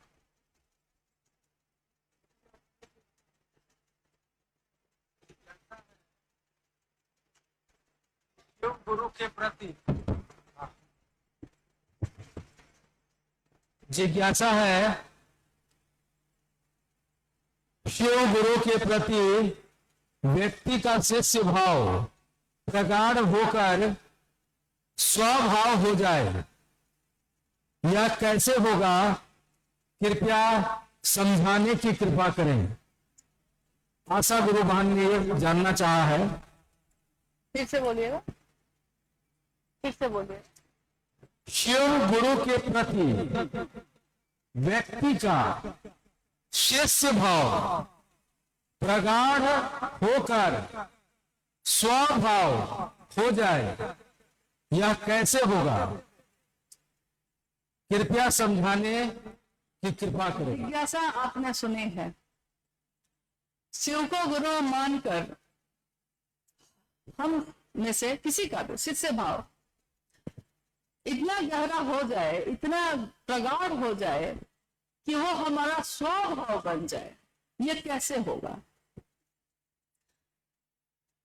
स्वभाव का अर्थ होता है कि जो जन्म से ही जो जो भाव हमारे अंदर होते हैं, जन्म लेते ही। एक बच्चा जब जन्म लेता है उस समय वो किसी का पति होता है, उस समय वो किसी का पति नहीं होता। बच्चा तो अभी जन्म ही लिया है, उसको तो पता भी नहीं है, उसको बताना पड़ता है कि ये है पिता, ये है माँ, ये है दादी, ये है दादा, नाना, सारे संबंधों के बारे में उसको बताना पड़ता है।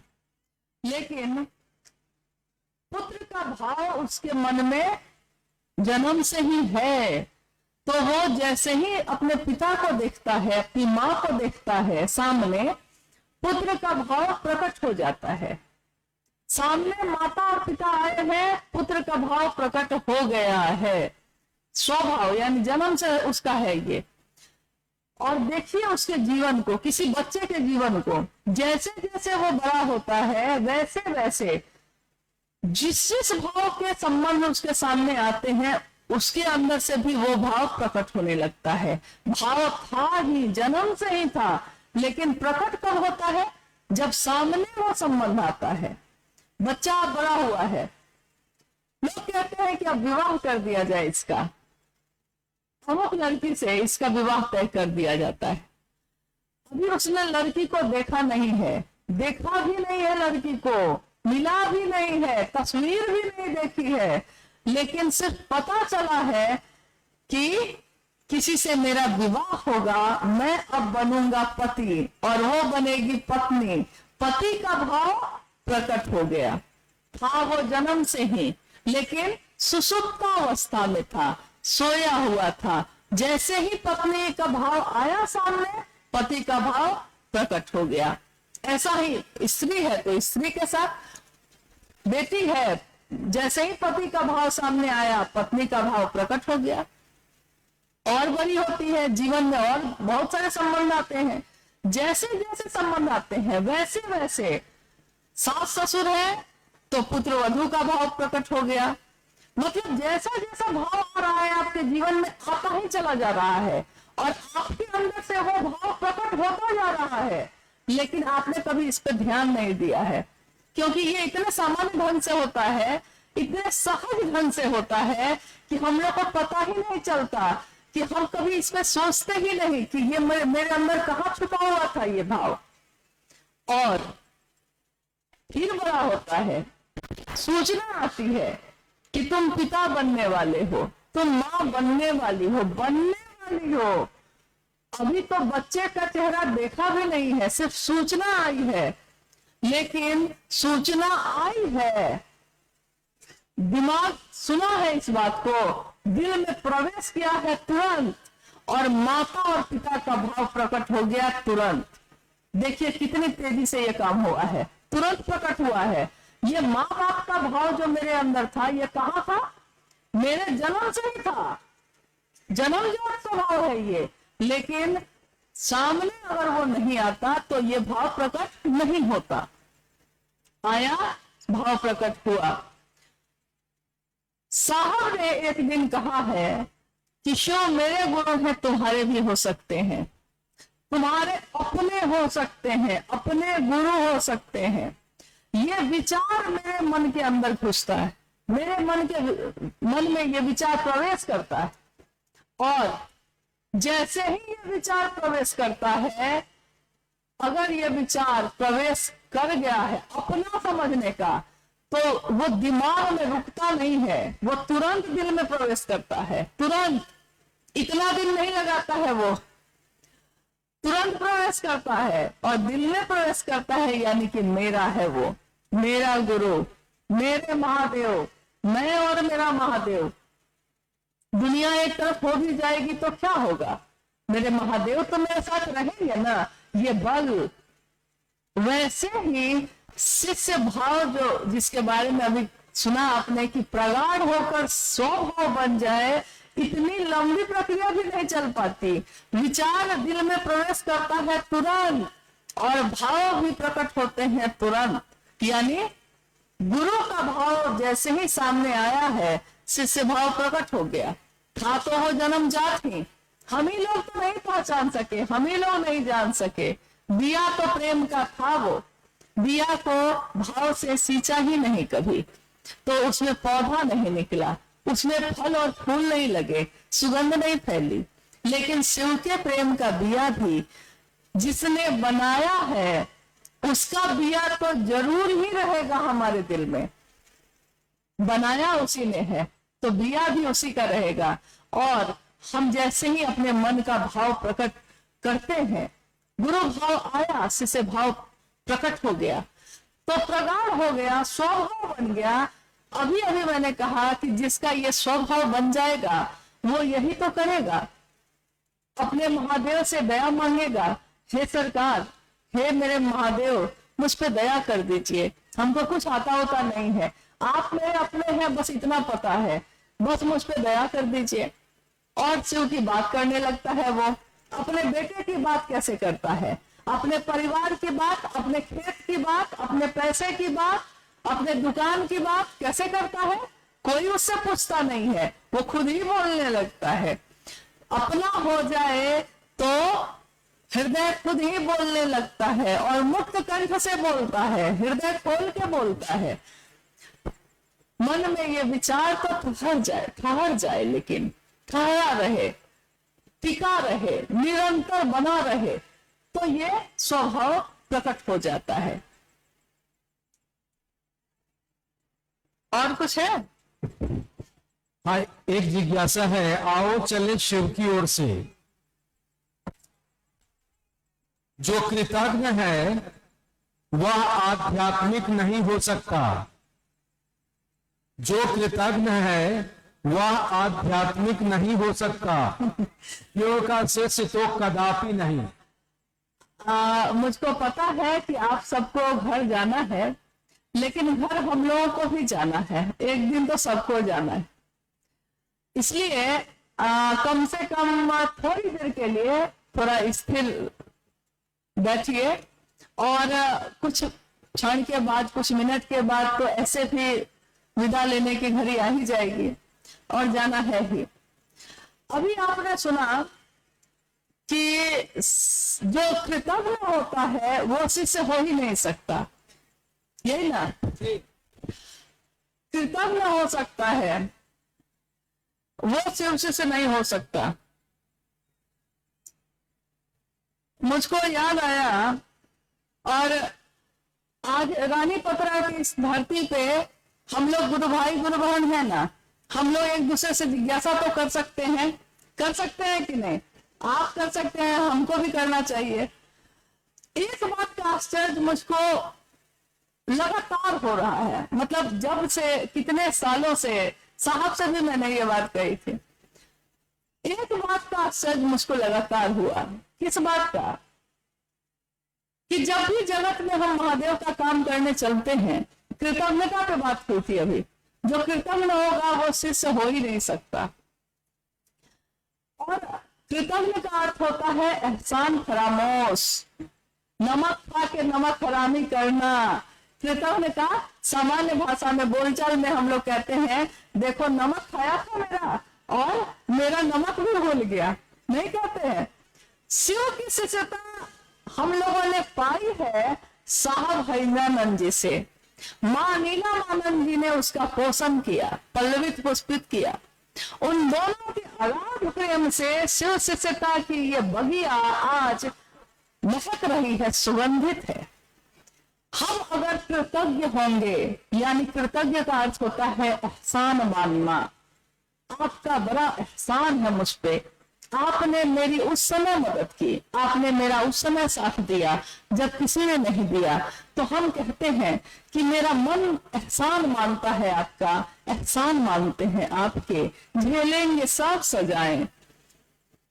हम एहसान मानते हैं क्योंकि शिव की शिष्यता का दान दिया उन्होंने हमारे आपके जैसे लोगों को, जिसको कुछ भी नहीं आता था, पात्र भी नहीं था, उनके पास बैठने को तैयार नहीं था, लेकिन वो खुद हम लोगों के पास गांव गांव आकर बैठकर इस बात को समझाते रहे, बताते रहे, दिल में उतारते रहे। और बदले में उन्होंने हमसे आपसे कुछ नहीं चाहा, कुछ ही नहीं चाहा। उन्होंने हम सभी शिव शिष्यों को एक ही पहचान देने की कोशिश की। वो पहचान क्या है? वो पहचान है कि हम कहीं से गुजरे तो दुनिया के लोग देखकर हमको कहे कि शिव के शिष्य जा रहे हैं, शिव का चेला है वो, शिव का शिष्य है वो जो जा रहा है, देखो उसको। उदाहरण पेश करें हम अपने आचरण से, अपनी बोली से, अपने मन से, कि कोई हम लोग को देखे ना तो उसको महादेव के सिवा कुछ याद नहीं आए, देख के कह दे ऐसा होता है महादेव का चेला। लेकिन दुख की बात यह है, अफसोस की बात यह है कि ये बगिया जो साहब ने बनाई और इस परिवार के असंख्य सदस्य आज हैं, अगर मेरे साथ चलने लगे तो कोई कहता है कि बरखा जी का आदमी हो गया, उनके साथ चलने लगे तो कहता है उनका आदमी हो गया। अरे भाई, मुझको आश्चर्य और जिज्ञासा दोनों है इस बात की कि अरे साहब हरिंद्रानंद जी ने जिसके ऊपर शिव शिष्य का ठप्पा लगा दिया, वो किसी और का आदमी कैसे हो सकता है? चाहे वो किसी के साथ रहेगा तब भी वो रहेगा महादेव का ही, और महादेव का जो होगा वो सबके साथ दिखेगा, सबके साथ चलेगा, सबके लिए स्वागत करेगा, सबके लिए पानी लेके खड़ा रहेगा। उसको कोई फर्क नहीं पड़ता कि आप कौन हैं, अपने हैं, पराए हैं, कौन है, वो सबके लिए रहेगा। तो साहब ने जो हम लोगों को पहचान दी है, उससे बड़ी पहचान किसी की नहीं हो सकती। और क्योंकि हम शिव के शिष्य हैं तो हम एक दूसरे के साथ ही तो दिखेंगे। महादेव की बारात निकल रही थी, मां पार्वती के साथ विवाह होने जा रहा था, और उस बारात में देवी देवता भी थे, राक्षस भी थे, भूत बैताल भी थे, किसी का चेहरा नहीं, किसी का हाथ नहीं, और कोई गहनों से लदा सुंदर भी था, सब तरह के लोग थे। लेकिन सब उस बारात में दिख रहे हैं कि नाच रहे हैं, गा रहे हैं। शिव भाव से संजात प्रगाढ़ शिष्य भाव भी ऐसा ही होता है, उसको कोई फर्क नहीं पड़ता। वो किसी के साथ नाचेगा, गाएगा, किसी के साथ शिव की बात करेगा, किसी के साथ चला जाएगा। सबसे पहले साहब ने कहा कि हमको अपने अहंकार को तो छोड़ना होगा। अहंकार गुरु का भोजन है। हम लोग को कभी ये नहीं सोचना चाहिए कि हम लोगों ने किया है तो ये इस इलाके में हुआ है, तो हमारे अंदर, हमारे जिले में महादेव की बात हो रही है। अरे महादेव का काम तो हवाएं करती हैं। ये तो दया हरिंदर की है कि उन्होंने हम सबको श्रेय दे दिया, हम सबका भी नाम कर दिया। जिसको कोई पूछता नहीं था तेरी बंदगी से पहले, आज सब पूछते हैं। क्यों? क्योंकि महादेव का नाम लेते हैं हम। लेकिन महादेव का नाम तो पहले भी लिया था हमने। कहाँ पूछते थे लोग? जब से साहब हरिंद्र जी की बात को कहने लगे हैं हम लोग, दुनिया चाहने लगी है, क्योंकि जो शिव को चाहेगा वो शिव की बात को चाहेगा, वो शिव की बात करने वाले को चाहेगा, सबको चाहेगा। लेकिन इस कज़ा में, इस शिव शिष्यता की और इस शिव चर्चा की आंधी में हम अपनी शिव शिष्यता को बहा न दें, खो न दें, ये एक चिंता हमारे साहब की बनी हुई है आज भी। तो शिव चर्चाएं हो, लेकिन शिव भाव से संजात, भींगा हुआ हो, शिव भाव से प्रगाढ़, यानी उसमें गहराई हो शिव भाव की, ताकि जो कहता हो उसका मन भी शिव भाव से भर जाए, जो सुनता हो उसका मन भी शिव भाव से भर जाए, वो अपने साहब और दीदी को भूल न सके, उनके एहसान को अपने दिल से भुला न सके।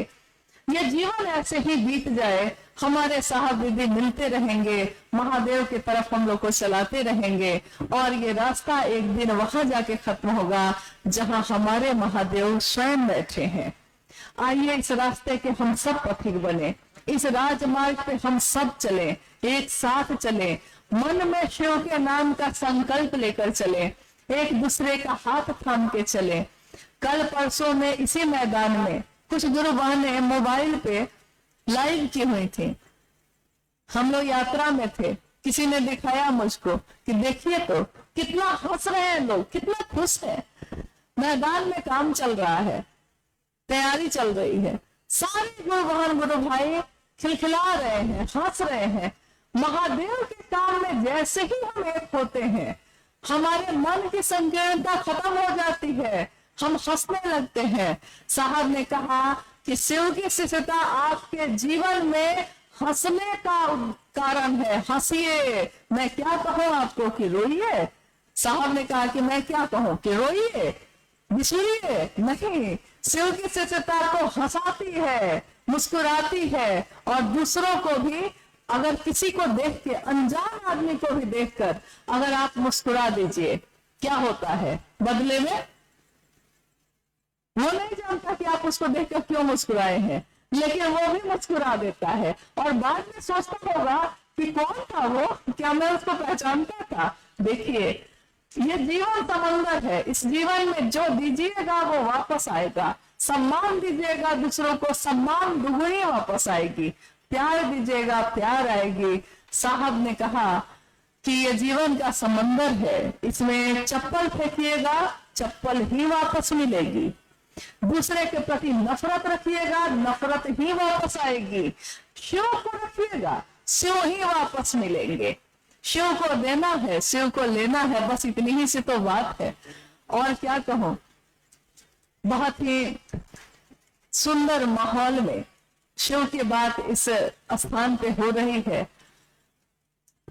और आप सब बैठे हैं, हम लोग फिर अब विदा होंगे। अब कोई जिज्ञासा तो अब नहीं है, अब हाँ, जिज्ञासाएं कभी खत्म नहीं होती, लेकिन जब प्रेम हो जाता है तो जिज्ञासाएं मौन हो जाती हैं। युवा गुरु बैठे हैं, वृद्ध शिष्य बैठे हैं, गुरु भी मौन है, शिष्य भी मौन है, दोनों मौन है, और उस मौन में ही शिष्यों का संशय पल प्रतिपल विनष्ट हो रहा है, खत्म हो रहा है। तो शिव की शिष्यता की इस बगिया में रहने वाले हम सभी शिव के शिष्य अपने गुरु शिष्य को, अपने गुरु शिव को अपने मन का उद्गार, अपने मन का प्रेम दें, और हमारे मन के संशय को वो गुरु खुद ही विनष्ट कर देते हैं। चलिए हम लोग आज इस जगह से अब विदा लेते हैं। महादेव की दया बनी रहे, हमारे साहब और दीदी का ये साहब का बोला हुआ अनाधिकार आशीर्वाद, जबकि अधिकार था उनको, अधिकार है उनको, लेकिन तब भी उन्होंने उनका बड़प्पन देखिए कि वो कहते हैं अनाधिकार। अनाधिकार आशीर्वाद ये बना रहे सभी शिव शिष्यों के लिए कि शिव मेरे सचमुच में गुरु हो जाए, हम सब शिव के शिष्यों का काम कर सके। आप सभी के चरणों में जो मंच के सामने हमारी बहनें बैठी हैं, आप कृपया बैठ जाएं, आप कृपया बैठें, कुछ देर अभी भजन चल